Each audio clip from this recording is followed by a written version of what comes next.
today's video, we're going to be discussing more about CMA USA's examination. Specific ആയിട്ട് പറയുകയാണെങ്കിൽ we're going to be discussing about CMA USAയുടെ exam windows. ഒരു ഇയറിൽ തന്നെ out of 12 months we have 6 monthsലാണ് CMA USAയുടെ examination conduct ചെയ്യാറുള്ളത്. So ഈ 6 monthsന് നമ്മൾ 2 month window ആയിട്ടാണ് divide ചെയ്യുക. So 2 months നമ്മൾക്ക് exam ഉണ്ടെങ്കിൽ the next 2 months will be off and then the exam will be conducted the coming 2 months. To be more specific, നമുക്ക് 3 window എന്ന് പറയുമ്പോൾ Jan Feb, May June and September October windowയിലാണ് CMA USAയുടെ examinations ഉണ്ടാവുക.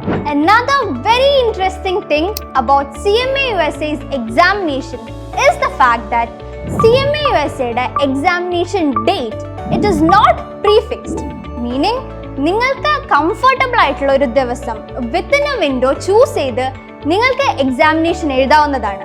Well, that's it for now, and in the next video we'll be looking more into CMA USA's exam structure.